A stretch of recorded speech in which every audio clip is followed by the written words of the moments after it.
Welcome back to After Socrates. This is episode 16. I'm joined again by my good friend, Christopher Mastropietro. We're doing an exploration of the relationship between Socrates and Kierkegaard as a way of continuing after Socrates by somebody who came after Socrates almost with a vengeance. He is pursuing Socrates profoundly and passionately, but also critically in the good sense of being critical. Last time, we did some things that I was really appreciative of.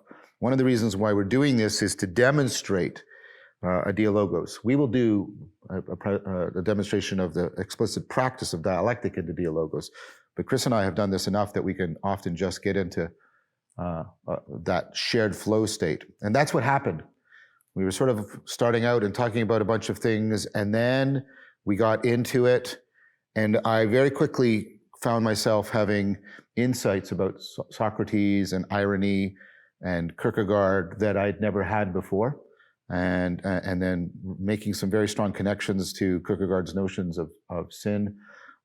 Whether or not those are something you ultimately agree with, that's not the point. The point was for everyone to see not just the content of what we're talking about, but also see the manner and the process, which was very significant. So, welcome again, Chris. Thanks.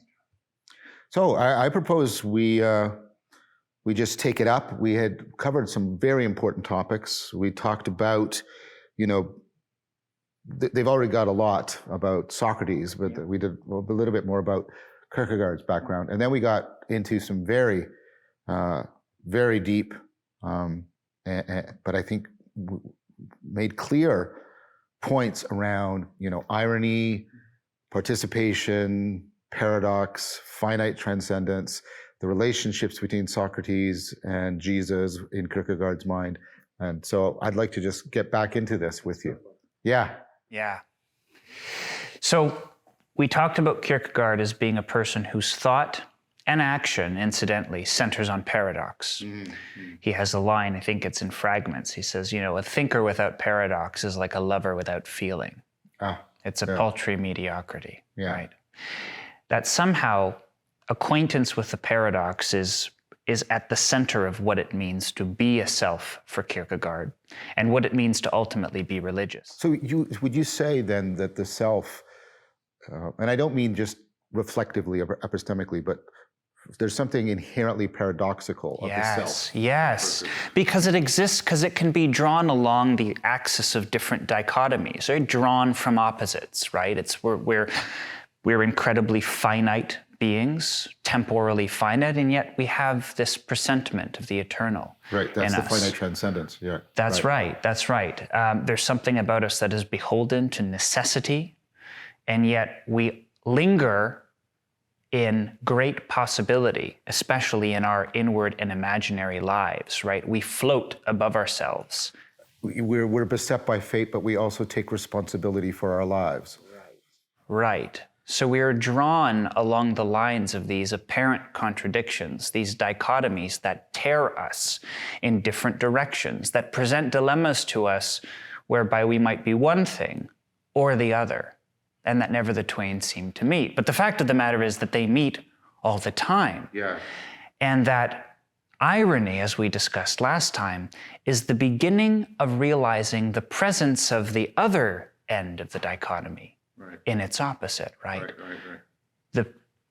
The trace of the finite in the infinite, or the trace of the infinite within the finite, right? Being able to somehow make present the opposite of what is being lived out. And for him, being able to confront the paradoxical and being able to actually acquaint with it properly comes as the consequence of a Socratic process, yes, right? Yes. Like we discussed, right? Yes. This idea of waking up within the dream, using irony to realize that what seems real participates in what's real, but is not unto itself sufficiently real, right? It could be a path. Right. That we have, if we look at it in just the right way, it can refer itself back to something that seems that seems closer. That seems... So there's like a connection between intimation and intimacy here. That's right. That's right. And that the thing that sensitizes us to be able to accommodate paradox is how we deal with absurdity. How we deal with absurdity. So one of the things that the Socratic tutoring does is, because it brings ignorance into consciousness and allows us to appreciate ignorance, right? Appreciation in both senses, right? Appreciating in the sense of becoming properly aware of it, but also developing it, right? Developing ignorance. And what that allows us to do is develop a relationship with what defies the outer and upper limits of the reason within the model of the world that we hold at any given time, right? And so the shift into the religious mode of life, for instance, right? When Kierkegaard talks about the stages of life, which is one of the things I think most people probably know best about him, at least at face value, is the idea of there being an aesthetic, an ethical, and a religious stage of life. And the step from the ethical into the aesthetic into the ethical, rather, is marked by a commitment to necessity, right? A kind of the resignation of oneself to what is by necessity, in defiance of the myriad of possibilities of what one could be and what one feels in the imagination. This is the step from the aesthetic to the ethical. And to commit to the ethical is to commit to a cultural good, fundamentally. So let's do the stages first a little bit more clearly and unpack it for people. So we talked a bit about the aesthetic stage when we were talking about the seducer, the diary of the seducer. Which dwells in the imaginary, right? It dwells in the artistic and the imaginary, the poetic, right? Being able to excerpt impressions from the world and cultivate them with imagination in order to create spaces of possibility to explore oneself, but in that mode, in the mode of possibility. So in the mode of possibility, so that's what I wanted to get. Is that the defining feature of the aesthetic stage? Living such as to keep open the possibilities as much as possible? Yes, but still within time. So I want to bring a psychological example in, and you'll know of it because of the Jungian, right? The eternal boy. The Peter Pan, right? And Pan meaning all the possibilities, right? So the person, and I remember this stage in my life, and I've seen it in my son, where you realize that you've been living within the wonder of the glory of all of these possibilities, and then you realize, but I have to kill so many of them, and there's I don't want to do that. So is the aesthetic person trapped in that place where they're the Peter Pan that's lost its shadow, and the Jungians are clapping right now, but right that you're locked in. So paradoxically, you think you have all these possibilities. You've infinitized yourself. Right, and you've lost the fact that you're a finite being. Exactly. So you've, in a sense, you've mistaken the nature of time. You've entrusted yourself to time, thinking that it will bear you out, to the sum of all of these possibilities, that simply by living it out, that you'll arrive at yourself. And so, although this typifies a youthful stage, people can be stuck in this for their whole life. Yeah. And that's a good point. It's like these stages, there's no automatic migration from. In fact, there's nothing automatic about any of this. I mean, one of his points, I'm going to try not to just fire off in all directions here, but this is relevant. Yeah.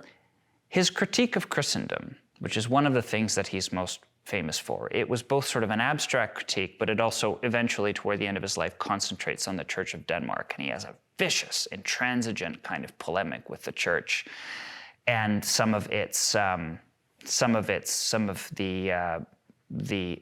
luminaries of it that were in repute at the time that he lived.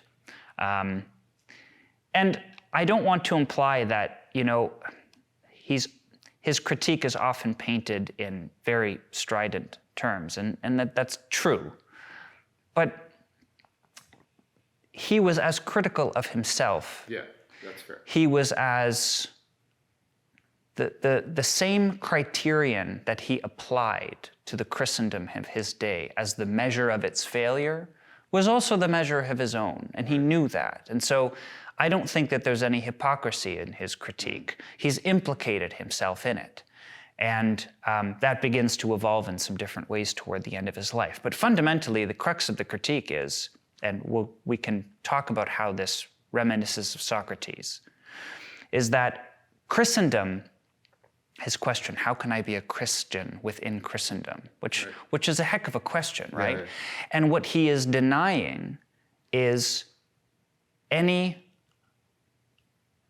you can become a Christian by any inheritance, by growing up within an ethic of Christendom. You don't inherit your Christianity. In any way whatsoever. No, you don't.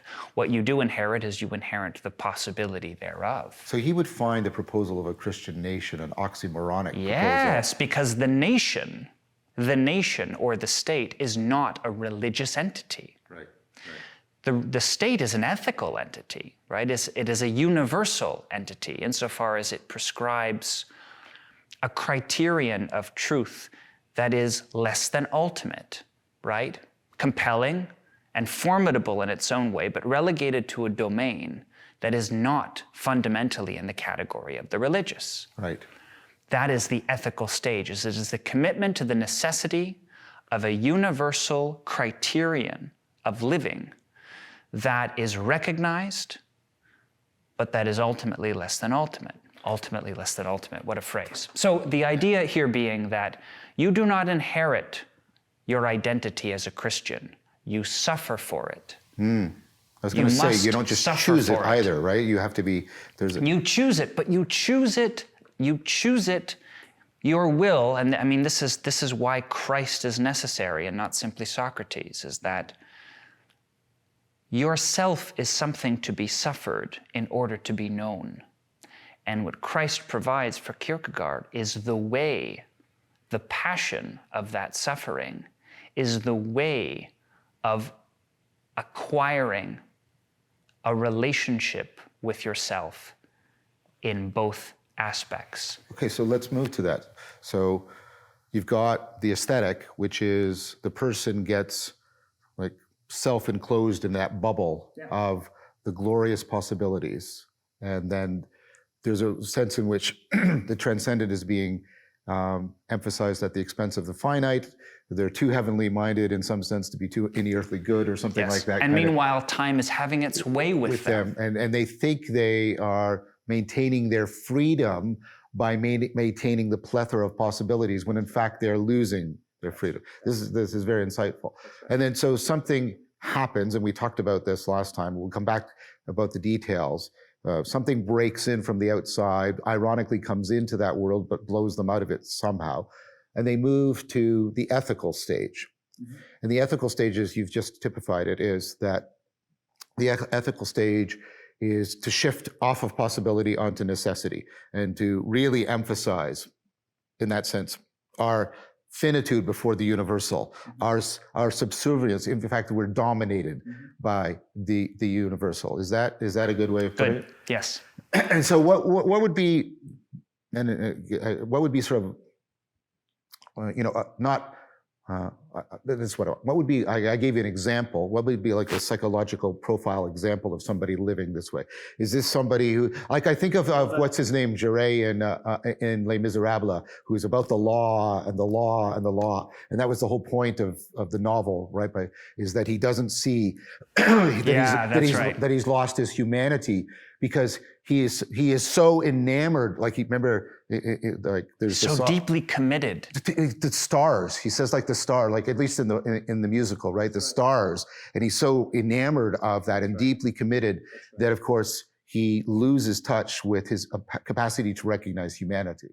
That's right, and it's an idolatry of sorts, and I think we're meant to understand it as such, right? Which is that his commitment to the law becomes an idolatrous commitment because he mistakes something that's less than ultimate for something ultimate, right? He develops an attitude to something universal that is a category mistake, right? That properly belongs to the religious. but the difficulty is that, so the great either or, the great canonical example of this in Kierkegaard's work is the question of marriage, right? That is, marriage is a kind of either or, that the sacrament of marriage is, in some sense, a kind of threshold from the aesthetic way of life, where But he has this tortured relationship with Regina, right? With Regina, yeah. So Regina, and he hurts her too. Yes, not nearly as much as he does himself, though. No, fair enough. But so the Regina is a very interesting thing. Oh, so that's how you pronounce it. Okay, go ahead. I think so. Yeah, okay. I think so. I'm just doing the Canadian pronunciation. So Regina is he's clearly in love with her. Yes, and she with him, by all accounts. Yes. And one of the things that's, it's fitting that Kierkegaard's thought centers on paradox, because his personality, by all accounts, was very paradoxical. Yeah. He was, and I'm going to come back to Regina, but I want to talk about him for a second. I've been wanting to do that. He was a very difficult person to love, but he had qualities that punctuated his melancholy, and that punctuated, he had in some ways a very disagreeable personality, by all accounts, prone to melancholy, very intransigent, polemical, very difficult to please. And he would maintain that nobody really understood his work. So there was an element, I think many people would probably call him arrogant and pretentious. I think the arrogance is completely, it's fun, it's tricky, right? He is many things at once. He is melancholic and disagreeable and prone to fits of deep ennui. And on the other hand, by many accounts, he's remarkably sensitive, deeply romantic, very courageous, and has moments of tremendous generosity and love toward his. So he had a very good relationship, for instance, with his nieces and nephews. Yeah, he was very playful with kids, especially, you know. And they remembered him so fondly, actually, that his nephew, I think he got himself arrested, if I remember correctly, at his funeral because he protested the way that the church was treating him and the hypocrisy of the way that the church was treating him. Treating Socrates. Treating Kierkegaard. Treating Kierkegaard, sorry. So he had, on the one hand, this kind of a personality that was quite difficult and that I think people would find very difficult to love. But at the same time, there was incredible grace and sensitivity and something remarkably tender about him. And he was himself tender, very sensitive, and as disagreeable as he could be, he was very prone to injury by the epithets and scolding and ridicule that he received from others around him. That to him was his particular way of suffering himself. He was endowed with a personality that had a very natural melancholy to him. His father believed, for instance, that all of his children, Kierkegaard included, would be dead by their mid-30s as a consequence of some reprisal for his sins. And Kierkegaard inherited this belief that he would die very young. He was convinced of it, and in fact, he spent his money accordingly. He really didn't plan to live very long, and he didn't. A little longer than he expected, but ultimately a very short life, and he ran out of money just in time to die, which is also interesting. And he literally, in some sense, worked himself to death. We still don't know exactly what he died of, maybe tuberculosis, but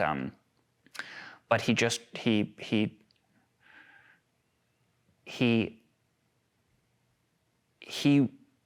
was born and raised and lived under the aspect of a particular kind of grief. He recognized in himself that that his existence came with a burden of suffering that could not be ignored, that could not be shied away from, that couldn't be slept through, but that had to be brought into consciousness and recognized So he heard a and calling in his confronted. suffering. Yes, that's right. And his suffering isn't, I don't think, an ascetic indulgence. I don't see it that way. I think for him, suffering is a significant part of the nature of our existence, and it must be known in order for existence to be known. And what he saw is that the Christians of his day had no relationship with suffering. Right. Certainly no voluntary relationship with suffering. They would never have opted for it. They would never have elected suffering as a way of coming into consciousness, as a way of realizing that they had relationships dispersed throughout their lives that were somehow substituting for something, for an appetite that really had no place in them. And for him, it is the experience of suffering oneself that allows us to know, to differentiate those mistaken identities. Right? That's the Socratic part of the story, which is that the suffering is necessary to induce the aporia that is required to disillusion oneself from all of those attachments that are modally confused and that are mistaken for something that they're fundamentally not. And he knew of Christians in his day that they missed the imitatio, right? That by eponymous definition, they were fraudulent. There was a certain fraudulence of spirit because they took the name of Christ without following in the way of his suffering, the very way that would make them conscious of the conditions of their own existence such that they could turn in the direction of them and be naked before them and know themselves in their wake. And he looked out at the world and the Christendom of his day and said, I don't know what you all are doing, but whatever it is, it's not Christianity, right? You can't be a Christian except to follow in the wake of the suffering of Christ. Not because we're fetishizing pain. I think that's often the impression that people have. It's like, no, that's not it. Is that suffering is a necessary way through to oneself, without which we cannot be made awake inside of that dream, right? And so his critique of Christianity, at least of Christendom, really came from that, where he looked around and he said, no, this belongs to the category of the ethical. The Christianity of my day, speaking as Kierkegaard, belongs to the category of the ethical, of the universal, a worldly commitment made on worldly terms, not something that is angling its attention to what is beyond the boundaries of that universal frame, right? And that Christ as the paradox, straddling the finite and infinite, straddling the necessary and the possible, is something that can only be assumed in the sense of taken upon, if we have confronted, if we have exhausted the outermost boundaries of the ethical and still found it wanting. And beyond those boundaries is something unreasonable in the lower sense of reason, right? Illogical. Yeah. This goes back to his critique of Hegel as well, right? It's not simply that you take these opposites and synthesize them, right? You have to suffer them. You have to suffer them. And there is an absurdity in the contradiction of the suffering that they conduce. And it is only when that absurdity is lived that the paradox can be found. And that the irony in the face of that suffering is key to that whole undertaking. That was excellent. So, if we can, that wasn't a digression, but if we can bring it back around. So, you proposed, maybe a bit of a pun intended, that for Kierkegaard, marriage was one of the things that indicates that you're moving from the aesthetic into the ethical. And Regina, and he takes up this, he genuinely loves her. She seems to somehow get him through all of this. Because she sees that spark, the spark of Eros. Exactly, right? exactly. Yeah. They form a relationship. He proposes marriage. They get engaged. And then he unexpectedly, at least from her perspective, breaks it off and ends it and just shuts off all of that. Yeah. Why does he do this? Well, because and the story of his breakup with Regina is... Like it haunts him. It's Fear and Trembling. Fear and Trembling is written as a not particularly well disguised account of his dilemma. Because... So this is something I want to explore to you. I just want to put a pin in it. What's the difference between the dilemma and the paradox? Well, the dilemma frames the paradox as the either or. Right. As one or the other. Right. The paradox... doesn't synthesize them either. No, it's not a Hegelian synthesis. No, you're suffering and you're doing this almost like opponent processing. Yes. Right? Yes. Okay. Yes. Okay. Yes. And suffering the dilemma of the either or is what conditions the relationship with the absurdity. And the absurdity prevails above the dilemma, right? It's like you're trying to access something beyond the outermost boundary of the frame because you framed a problem as an either or. And that's bedeviling you. That's bedeviling you. But the paradox the paradox belongs to the category of the religious, right? Which is neither the aesthetic, nor is it the ethical, nor is it a straightforward synthesis between the two. No, right. So he breaks off, it would seem, I hate to be so straightforward about it, as though the truth is clear and unambiguous, but I think it's true enough to say that he breaks his relationship with Regina because he cannot consign himself to the ethical form of life that would inhibit what is ultimately, for him, a religious vocation. He will not be able to find himself in that form of life. He will not be able to commit to it. And if he does, he will have circumscribed his own vocation. He will have circumscribed his relationship to himself so severely that it will bring contempt and resentment and conflict to their relationship in the first place. So he's afraid he'll become a Javert in a way, right? Or that he will strain so much, so violently against the boundaries of that phase of life that he'll wreck the marriage and her and himself in the process. Right. Like, he does this, in my estimation, he does this as much for her as for himself. Yes. He knows that he can't. He knows that he can't do it. He can't commit to that life because So he's not really rejecting her. No. He's rejecting sort of being really bound into the moral stage, the ethical stage, I should say. That's right. And she remains, for him, she remains a symbol of, it's like Kierkegaard spends much of his life, especially toward the end of his life, in a kind of earthly, like a kenosis. Like he empties everything out. And he retains a few close confidants, a few close relationships.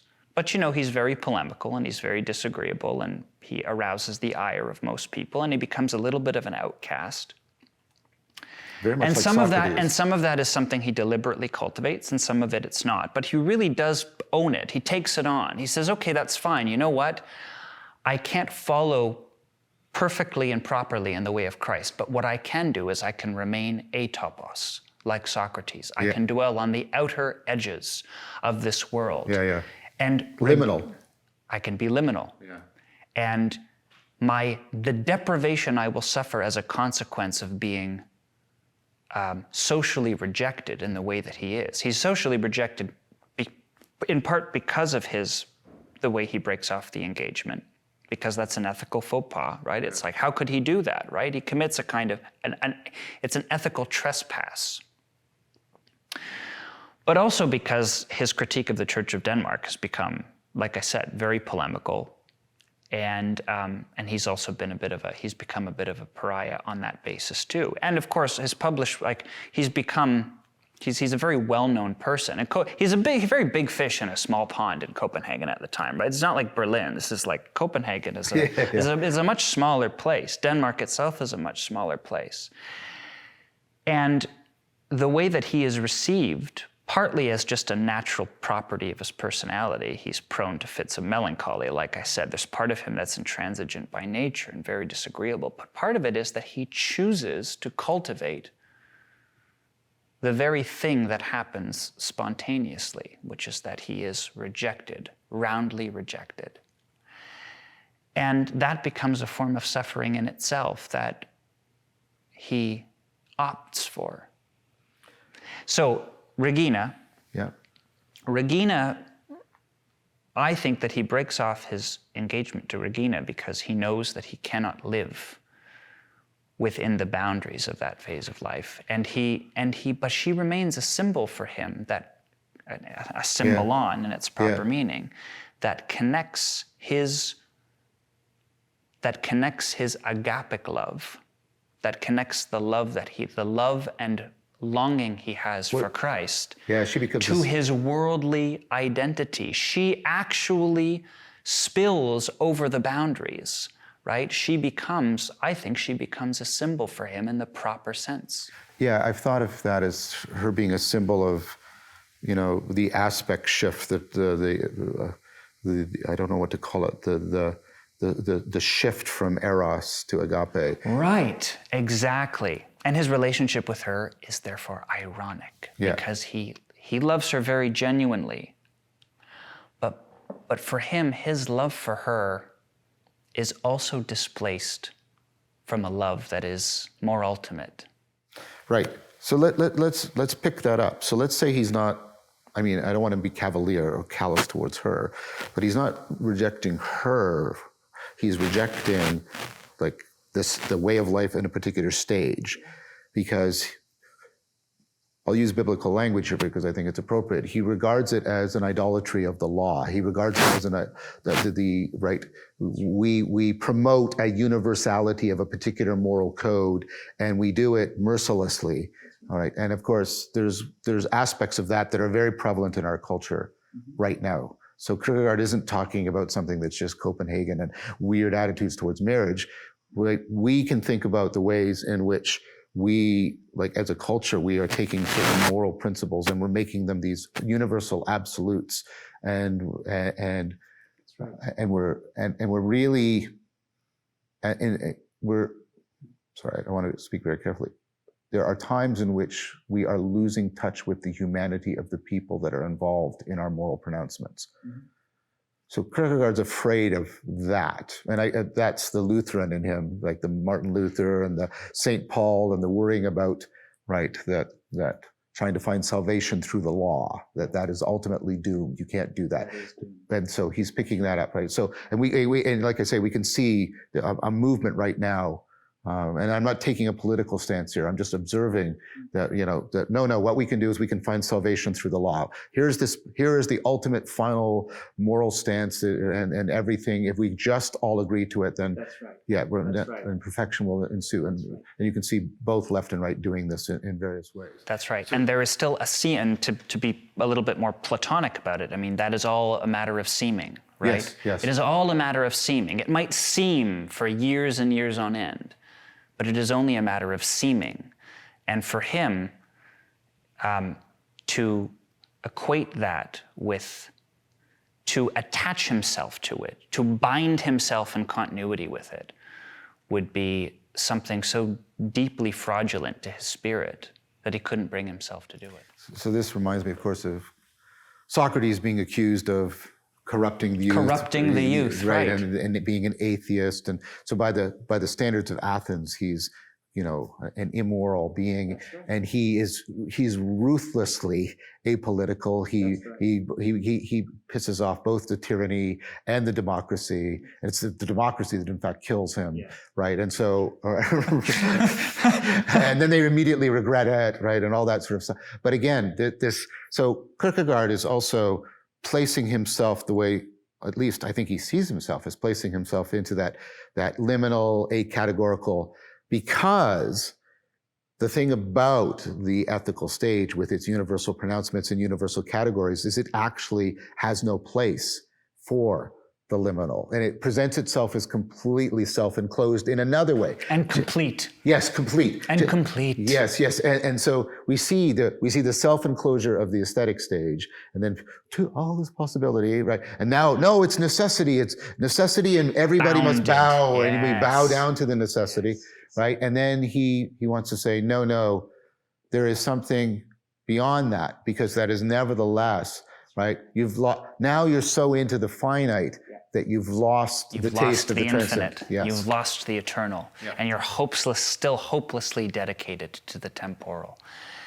And you can be just as passionate there as the people who are leading the aesthetic stage can be passionate about what they're doing. Absolutely. And you can find very persuasive apologies for it. These phases have... And there's even a kind of nobility. There is, and he would agree. He would say there is. I mean, the conversation, one of the dialogues that takes place in Either Or is between an aesthete who is very wantonly chasing objects of his erotic desire, and Judge William, who is this very stable, married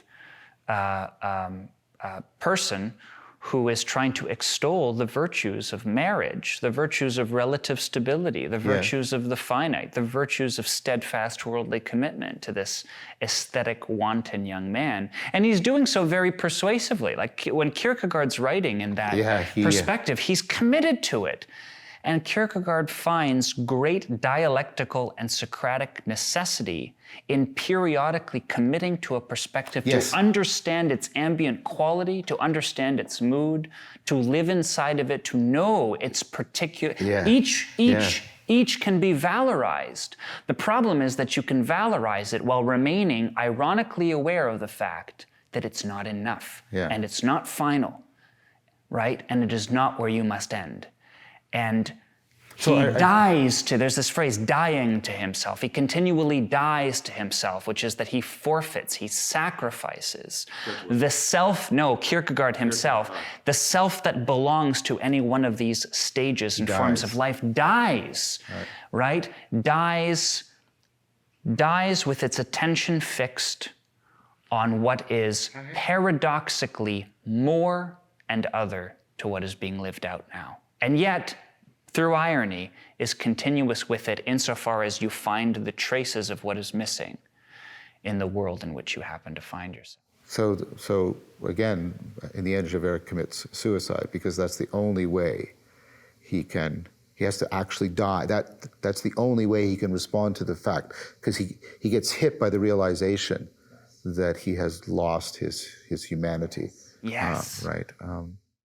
When Kierkegaard breaks off his engagement, he does, in a sense, die. I mean, in losing Regina, I'd actually, I'd like to read something. I won't make a habit of this, but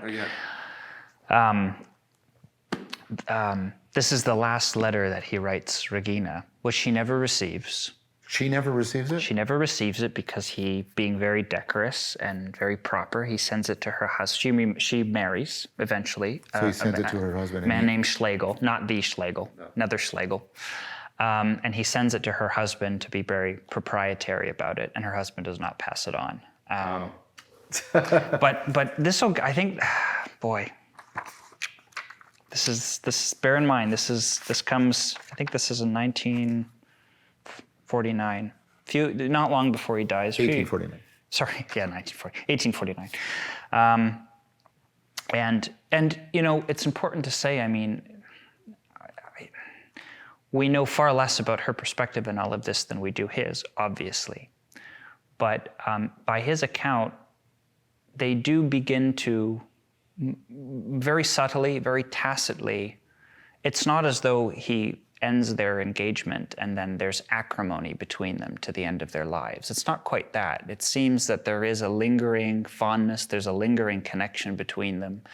The eros that they share, there's something about that that remains. It certainly remains for him. I think you always carry some love for somebody you've been in love with. Yeah, and there seems to have been some mutuality to that. You know, I think even though he was rejected from their social circles, I don't know that he was ever fully rejected by her. I don't know. I'm not, that's less clear, you know. In any case, let me just read this. I think it speaks volumes. To Frau Regina Schlegel. Cruel I was, it is true. Why? That you do not know. Silent have I kept, that is certain. Only God knows what I have suffered. God grant that I do not even now speak too soon. Marry I could not. Even if you were still free, I could not manage it. Meanwhile, you have loved me as I you. I owe you much, and now you are married. But I offer you again what I can and dare and ought to offer you. Reconciliation. There's a parenthetical note here that reconciliation was, it was first my love, that is a friendship, then my friendship, and then to reconciliation. So he changed that a few times. I do it in writing so as not to surprise or overwhelm you.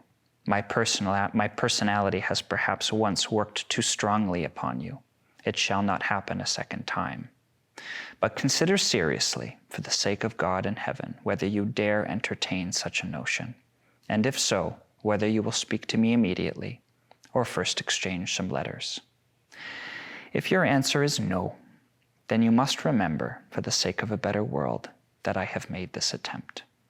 In my case, as from the first, so to the last, I am honorably and entirely devotedly yours.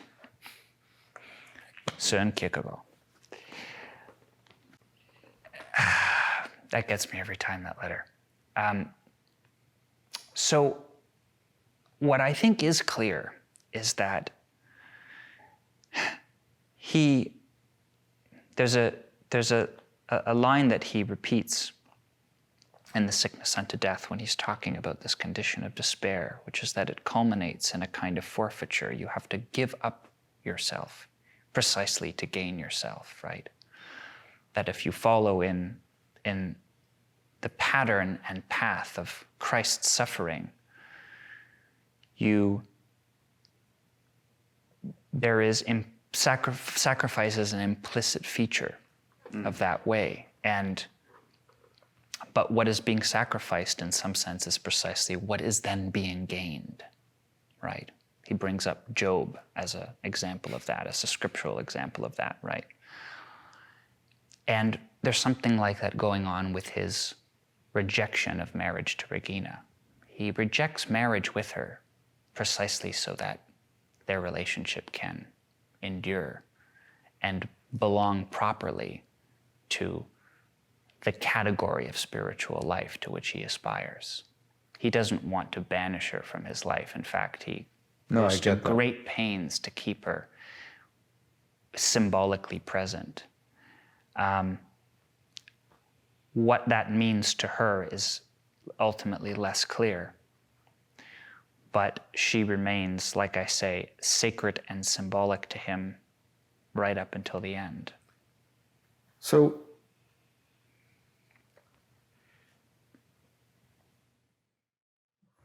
he's trying to convey to her what we've been talking about, but he can't. But he can't. Right. So, and that's the irony. That's the irony. So the person, and we were bumping into the teleological suspension of the ethical right here, and and I want to bring. Do we want to explain? We kind of did explain that, just didn't use that phrase. Do we want to explain? Yeah, that? This is the idea that the ethical can't be treated in this completeness, that in the end we have to be called to something beyond it. And so Kierkegaard invokes the notion of the teleological, and that not so much in the causal sense, but being Not in the causal sense. being called to a higher purpose. Yeah. And he uses Abraham, the story of Abraham, as this example. And of course, this is all fraught. And he uses it because, I think very deftly, because very many people object to the story of Abraham from within the ethical frame, which is why he chooses it. He chooses it very Socratically. It basically pisses people off. And it's a very Socratic thing to do. But I just, so again, this was at great cost to himself. He hears this calling. So I want to note something here first that's really interesting, because this moving between these stages is very much like what L.A. Paul would call a transformative experience. You don't know what you're gonna, you don't know what you're going to lose, but you don't know what you're going to miss if you stay, right? Right, and you can't you can't reason your way through these kinds of aspirational changes.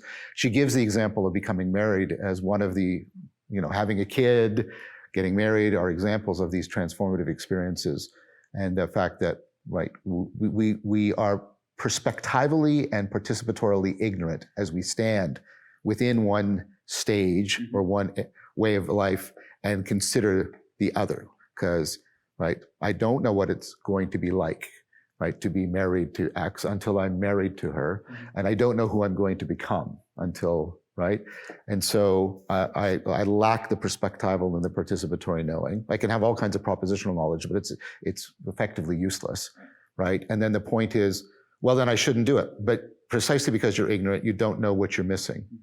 Well, then I should do it, but you don't know what you're going to lose, and so you're caught.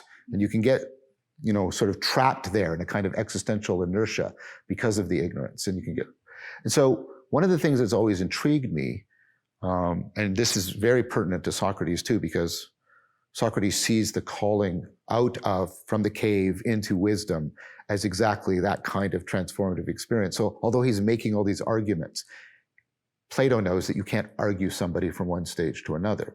So we'll have to come back to this. What's the relationship between the argument or reason and faith, the ability to move from?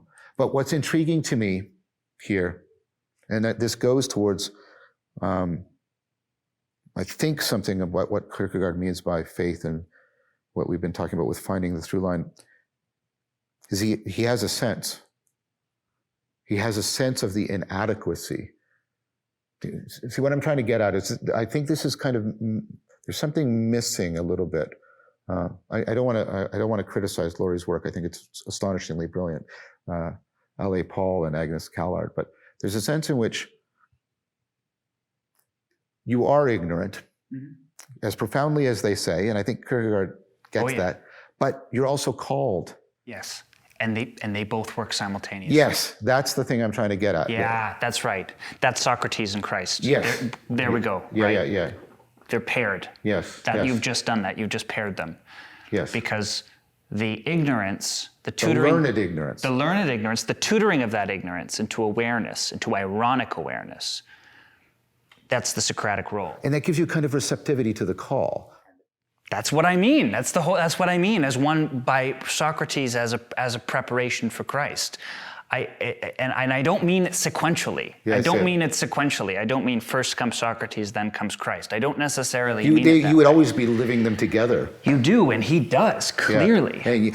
And Climacus does too. Oh, yeah. Oh, yeah. Oh, yeah. He keeps saying, well, I've gone beyond Socrates, but then he wants to take all of his propositions and show them to who? To Christ? No, he wants to show them to Socrates. Right.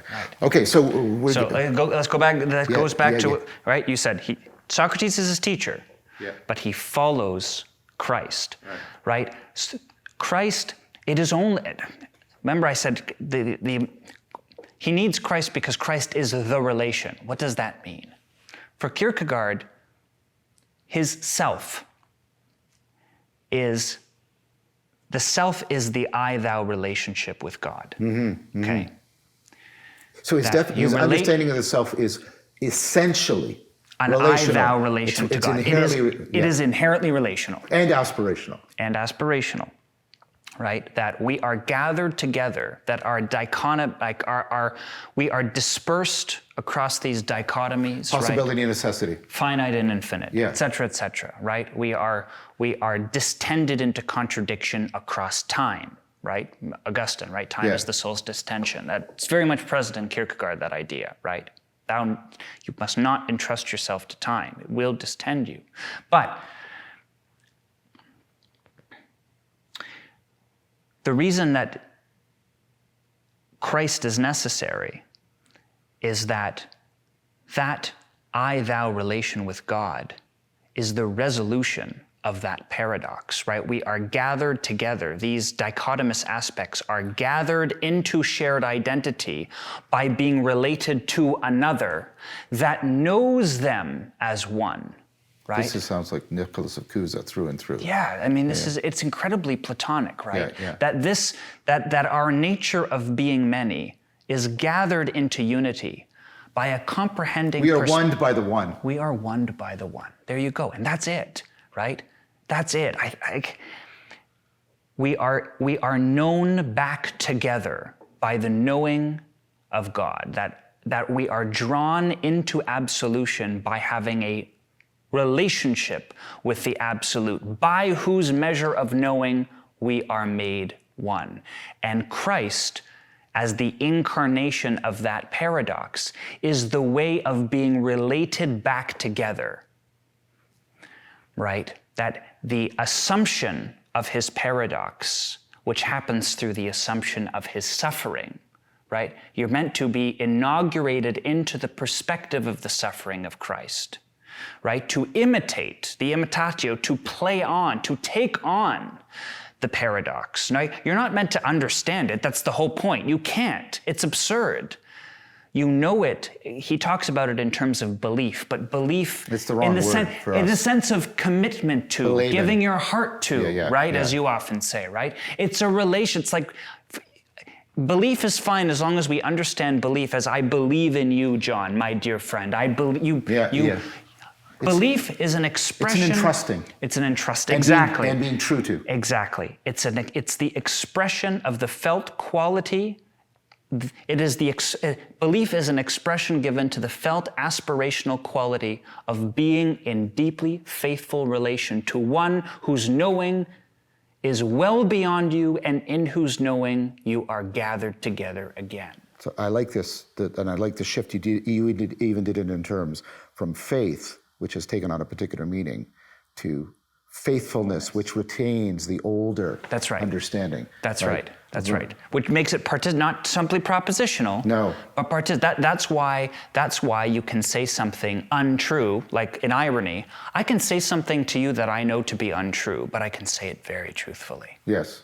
As opposed to the bullshitter who says something that's true, but untruthfully. Yes. I'll say something I know is untrue, but I'll say it truthfully because I've established, even by the negative reference, I've opened up, I've used that proposition that is not true to open up an axis, a continuity, a faithfulness to the truth, attention. I'm using it to index my attention to the truth. Yes. Right? I talk about this as ratio religio, having the proportioned right connectedness.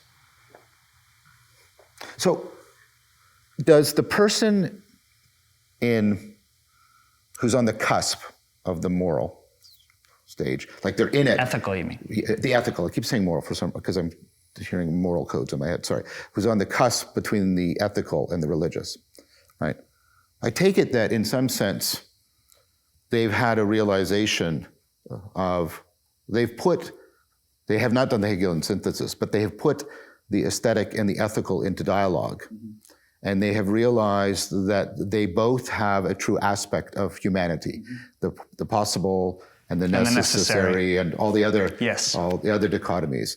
And then they feel they suffer the absurdity of that. Yes. And then in seeking to alleviate the absurdity, this is Nagel's point, absurdity is a perspectival clash when you can't get two perspectives, mm-hmm. Right? Mm-hmm. And so they suffer that, and then they do something where they seek something like a stereoscopic vision through the two perspectives into something that gathers them in depth. Is that? Yes. And so, yes. so I'm yes. trying to get at. So what happens is they feel the absurdity, and some people can just get destroyed by the absurdity. Yes. Right. But some people, the absurdity becomes a call to see through the ethical and the aesthetic. And it's marked by, incidentally, humor.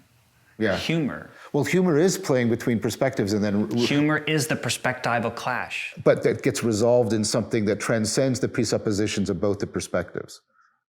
Exactly. Which is why Gonzalez describes Socrates doing that with all of the different aspects and how many of them are in opposition. And he's not trying to get the Hegelian synthesis. He's trying to get the Necker cube switch that takes you into the third. Right. Yeah. So think about how then all of these things interact, right? You get this perspectival clash that's irreconcilable. You're drawn, you're riven by the tension that's implied by that clash. You suffer it, right?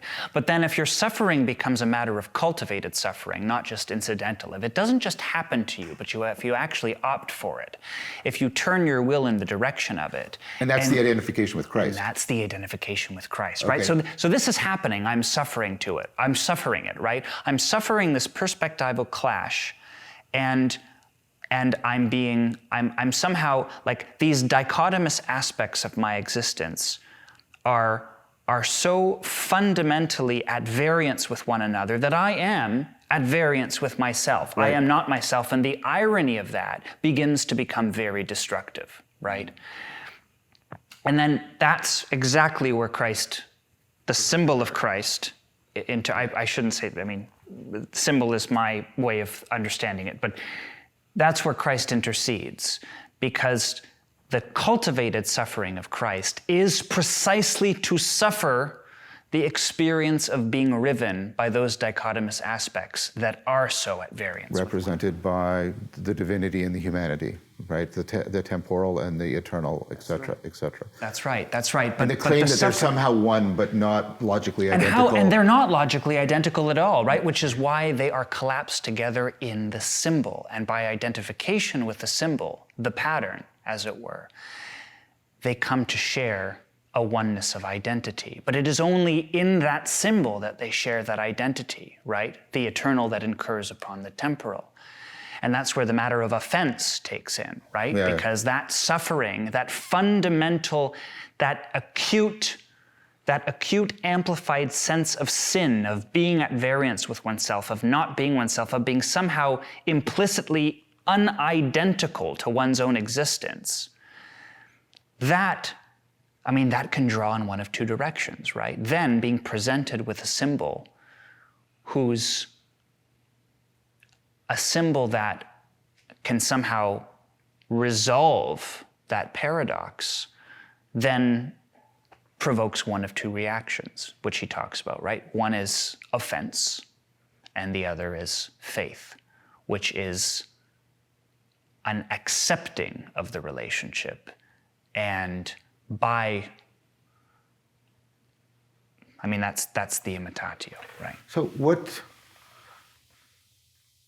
what does that mean? Sorry, we're different, so you'll take this question charitably. What does that mean for dialectic into Dialogos?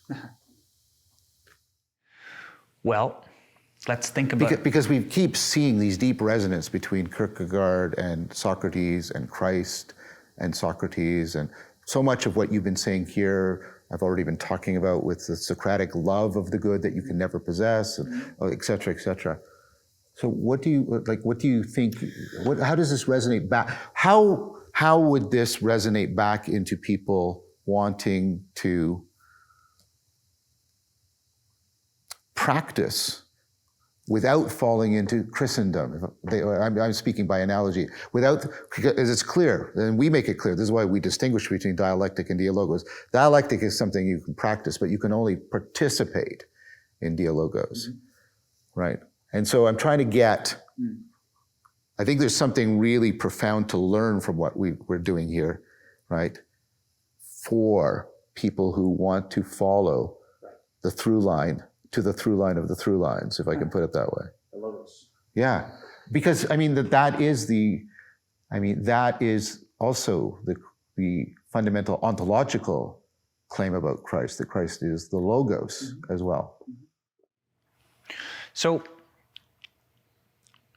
for one thing,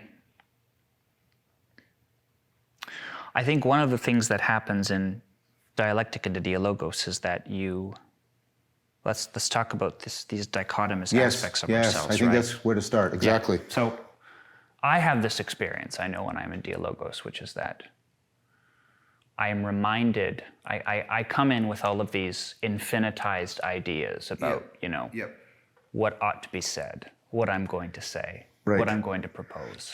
and then there comes a moment, and then like I did today, I was like, I'm going to talk about this and that, and then this and that, and it all just went right over my shoulder. And that's why I started sort of sputtering around. And so then what very quickly happens is you come with all of these infinitized ideas, I might say, both of myself and of what I'm going to be presenting, because they are the same, right?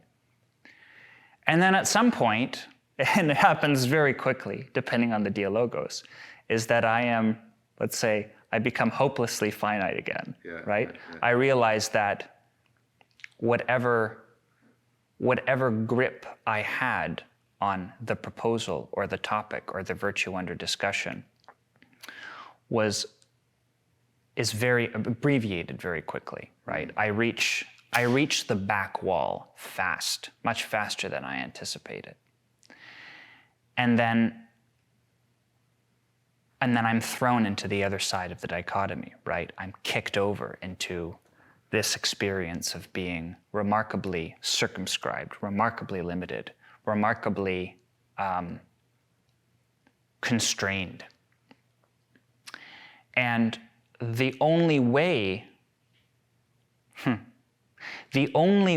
to dislodge myself from being stuck, one of the analogies Kierkegaard uses for this is to think of once, he says at one point, he says, I am as one of those chess pieces of whom it is said, you shall not move that.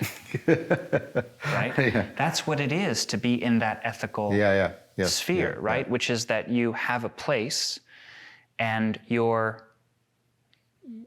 number of movements that are made available to you operate within a finite set of rules. There is a finite gameplay to the ethical, right? So then I enter into the dialogue and I go from all of these infinite ideas that are somehow going to compass the virtue itself. And all of a sudden I find myself hopelessly limited and at a loss very quickly. And what happens by necessity, as you and I both know, in the Dialogos, is that it reaches at some point an aporia. Yeah. And that aporia is my opportunity to shift the center of my identification. I no longer am identifying egoically with myself, if all goes well. Yeah. I'm now identifying the center of my attention is now the center of the dialogue. Right. Right? It's not my egoic center. It's the center of the process that is taking place, that is unfolding. In other words, it is, this is going to be a bit of heresy for a moment. It is not I who lives, it is the Dialogos that lives within me, yes, right? Yes. And that's a way of understanding something like what's going on here, which is that if you get to a point where this contradiction in terms that is the human being becomes so untenably contradictory that it is completely stuck and immovable and has absolutely no agency, reaches an absolute aporia. It has no choice at that point but to shift its mode of identification to something other than itself. So there's the faithfulness to the Logos becomes more important. And it happens because there is no other way unless I choose to make a... You can be imperious and just impose. I could. Or you can just withdraw and be reticent. And that is the despair of defiance, right? There's the despair of weakness, he calls it, which is, my will not to be myself, right? Which is a kind of a kind of demurring, a kind of walking back from the responsibility that is presented to me because I can't bring myself to confront it. But then there's that of defiance, which is to say, fine, I'm stuck. You have no idea just how stuck I can be. Yeah, I can dig my heel. I'll drag everybody into my stuckness. I find it very helpful. Sin is a very tricky thing to talk about because it brings all kinds of associations. People think of it, I think, people can't help but to draw back to this sort of parental metaphor of, the naughty child being mark. chastised. You've been marked. It's the mark of Cain kind of thing. Yes. Right. Yeah. It is very helpful, though, when we're thinking of these various stages of despair and how a person reacts to be the product of an irreconcilable contradiction. Think of what happens when let's think of how a child reacts sometimes when a child is caught. When a child is made conscious of being in error, right? Of doing wrong, of making mistakes. Think of the sequence of behavior that often follows that, right? There's a denial, there's an outright denial, a kind of willful obliviousness, or maybe a more overt denial, a more confrontational one. Then there's sort of a bit of a tantrum, right? Maybe there's just a kind of more overt despair at the realization of being in error. I'm no longer trying to deny it. I'm now so overcome with its undeniable truth that I am quite beside myself, right? And then there's another reaction. It doesn't happen every time, not to every person, not to every child. But there is also another step to that realization, which is to say, well, if I'm so bad, I'm just going to be. Right? I'm going to make that the basis of who I am. Maybe just periodically for a kid, It's not like a decision they make for the rest of their lives. But for that moment... Because there is a kind of ease that comes from doing that. And a kind of... It releases... Yes. And there's a catharsis to it. Yeah. And there's a kind of a way of... There's a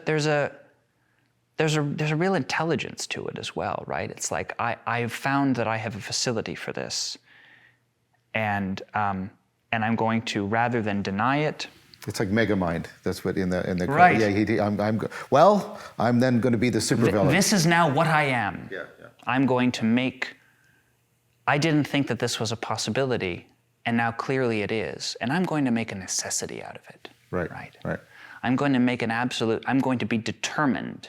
Right? There's a kind of fatalism. Yeah. This one of Kierkegaard's critique of the Stoics, incidentally, was that they had a necessity that lacked for possibility. Right? Mm-hmm. That everything was fatalistic, everything was so overdetermined that that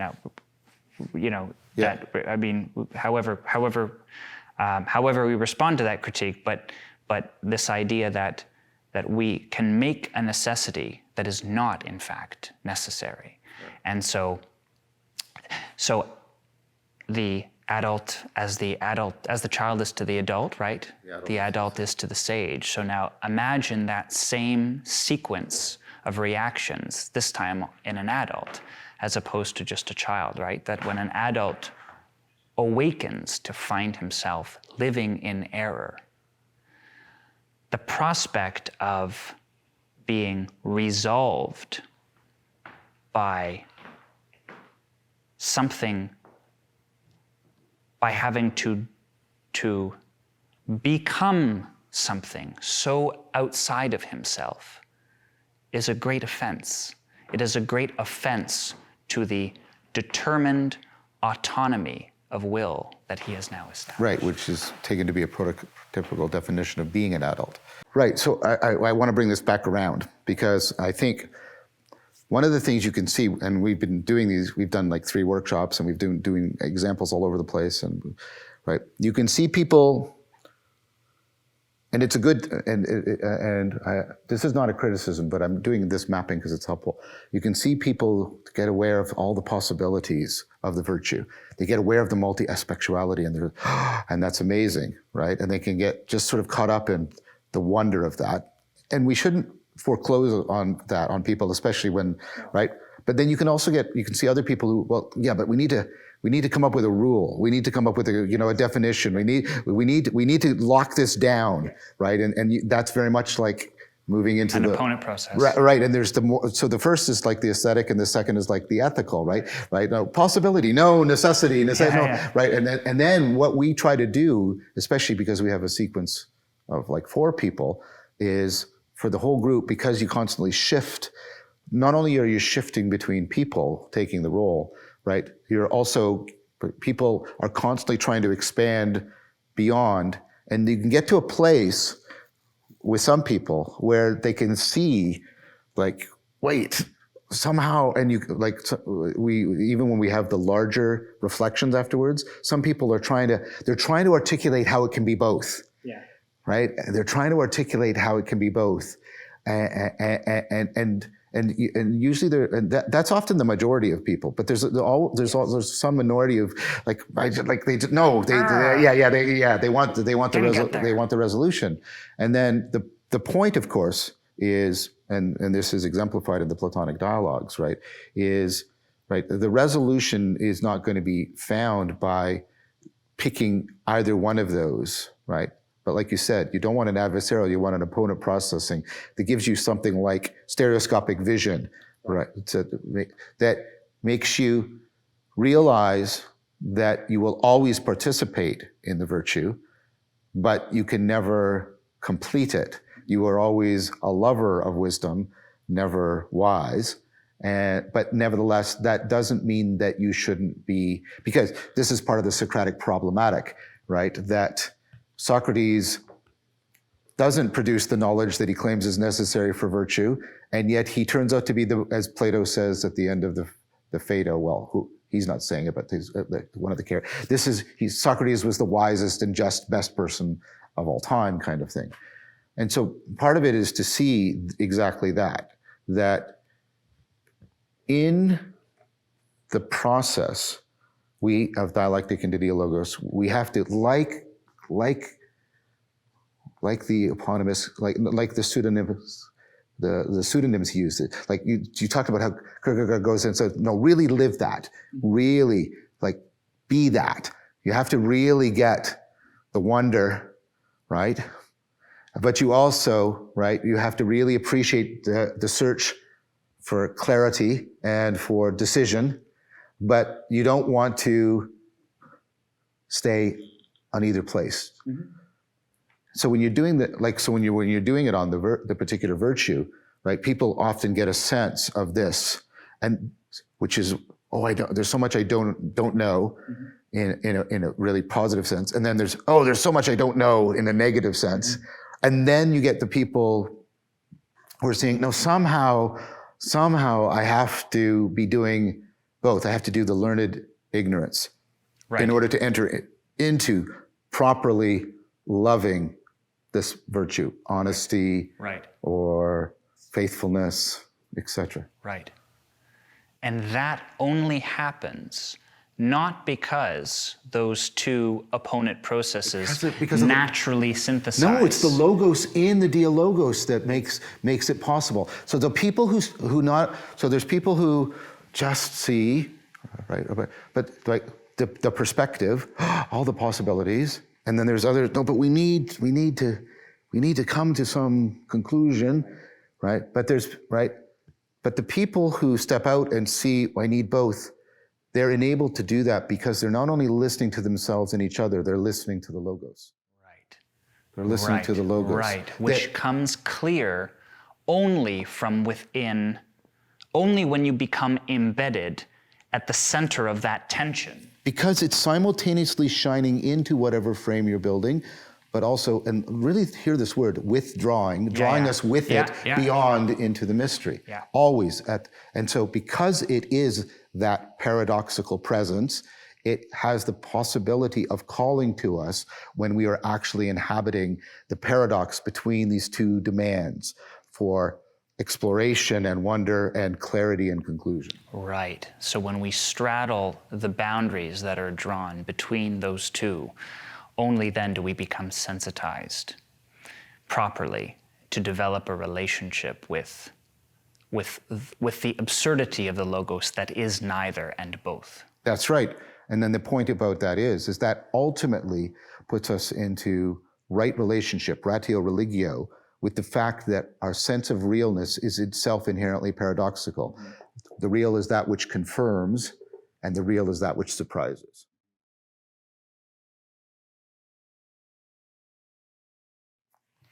Well, this has been wonderful. What do you think are some final points we can give people to reflect on and take away and think about on their own, or perhaps with another person? That's a good question. Well, these stages, one thing that's very interesting, I hadn't ever thought to map these stages onto the process that happens within a dialogos. Because for Kierkegaard, it's a very intrapsychic process. But there is a way in which each of these stages is somehow simulated, I grant, or at least I'm willing to consider that there's a way in which this dialogical process stages these in a kind of, that it somehow recreates them or simulates them in miniature, whereas usually they're processes that unfold over a person's life. Look for the pattern. Yeah, I was going to say, I think look for the pattern. That's what I would leave off with. Because look for the pattern. Here's what I would say to you: the reason why it can do that, I don't think it's simulation. I think it's co-participation in the very way in which intelligibility has to unfold, whether over a lifetime or within a living conversation. A living conversation. A living conversation. Yeah. So to simply try and to try and notice them in action. Right, to try and notice each, especially the first two, right? Especially the interplay between the aesthetic and the ethical. And I would have done a disservice if I had depicted them as being somehow perfectly sequential, because they're not. They're not. You cycle. Right? We cycle. And they coexist simultaneously with one another. And so they often are, entire relationships can be defined by the particular stage that characterizes them and that characterizes their mode of engagement. So a reflective question I might offer is consider the particular relationships, and I mean with other people, but I also mean relationships to persona of yours that are relegated to certain arenas. And consider what particular character is being lived out by those relationships, and where it tends, whether to the aesthetic or to the ethical, and if both, how exactly they're interacting. Well, that's part of why in Dialogos you're also the mindfulness is directed both inward and outward, because one of the things you should be paying attention to is the microcosm of that within the practice, because as you move between, there's this relationship, and then there's that relationship, and then you're watching that relationship, you're actually, I find different sort of aspects of myself and identities and roles being called up depending on both who I'm interacting with or listening to and where we are in the conversation. So I'm just saying, pay attention to the patterns both within the dialogue, but also within yourself. Oh, yeah. Absolutely. Yeah. Absolutely. And how they're communicating. Yeah, we caution people to take note of the fact when they too easily identify or too easily disidentify with the other person who is speaking. That's usually a mark that you should slow down and pay more careful attention. Because you haven't exactly heard. Yes. Right. That's right. Right.